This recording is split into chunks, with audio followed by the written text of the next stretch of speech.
Hello අපි අද හදමුද ice cream අමාරු නෑ ලේසි ඒනම් ඉතින් අපි බලන් ඉන්නතු යම් වීඩියෝ එකට අයිස්ක්‍රීම් එක හදන්න මම මේ පෙන්වන දේවල් ටික ඕන වෙනවා අපිට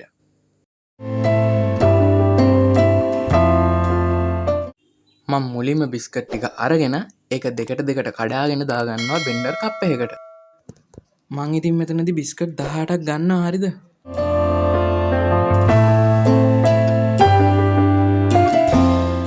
දැන් මේකට ඔයාලට අවශ්‍ය ප්‍රමාණයට සීනි එකතු කරගන්න. ඊට පස්සේ මේකට කිරි මිලිලීටර් 700 එකතු කරගන්න. මේකට අපි කිරි ටික එකතු කරගෙන ඉවර වෙලා විනාඩි 5ක් විතර හොඳට බෙන්ඩර් කරගන්න ඕනේ. ඕනේ නෙමෙයි හොඳට බෙන්ඩර් කරගන්න මේ ටික. මෙන්න තියෙනවා මම බෙන්ඩර් කරගත්තන් පස්සේ. ලාලා ලස්සනනේ. ඊළඟට මේ ටික දාගන්න පුළුවන් භාජනයකට දාගෙන අපි විනාඩි 5ක් විතර හොඳට උකු වෙනකම් මේ ටික රත් කරගන්න ඕනේ. හලෝ මේ ඒක නෙමේ මාව සබස්ක්‍රයිබ් කරලා නැත්තම් සබස්ක්‍රයිබ් කරගෙනම යන්න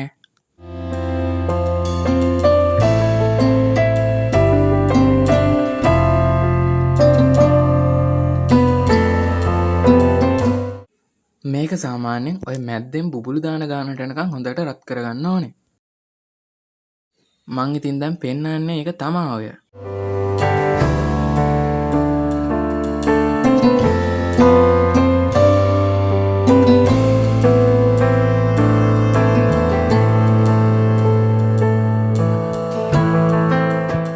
මේක නිමෙන්ට තියාගෙන ඊළඟට මම භාජනයකට දාගන්නවා. ඔයාලත් ඉතින් භාජනයකට දාගන්න.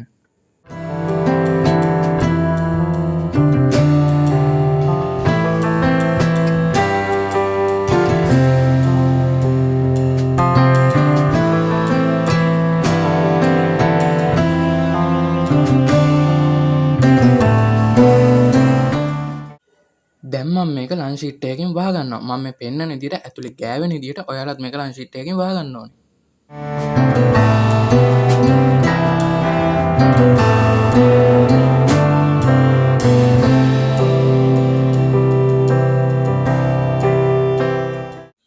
ඊට පස්සේ මේක පියනකින් වහගන්න ඕනේ. පියනේ ලේබල් එක ගැලෙුවේ නැත්නම් ඒක බ්‍රෑන්ඩ් එක ප්‍රොමෝට් කරා වෙනවනේ. මේක මේ විදිහට වහගෙන ෆ්‍රිජ් එකේ පැය 2ක් විතර තියාගන්න ඕනේ අපි.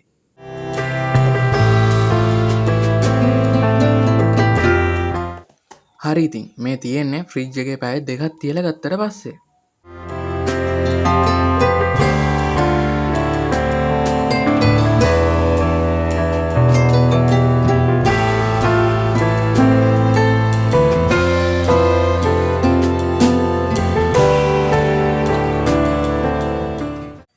දැන් මේක ආයෙත් බෙන්ඩර් කප් එකකට දාගෙන මේක විනාඩි 2ක් 3ක් විතර හොඳට බෙන්ඩර් කරගන්න.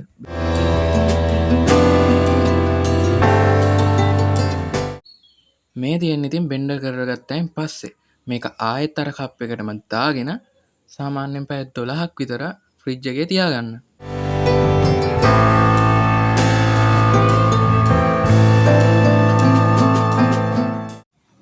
මේ තියෙන්නේ හදලා පැය 12කට පස්සේ. ඔයාලත් හදලා රහිනම් කමෙන්ට් එකක් දාන්න. හරි එහෙනම් අදට මේ වීඩියෝ එකෙන් සමු ගන්න එහෙනම් ගිහින් එන්න. බයි බයි. කාලා සතුටින් ඉන්නකෝ.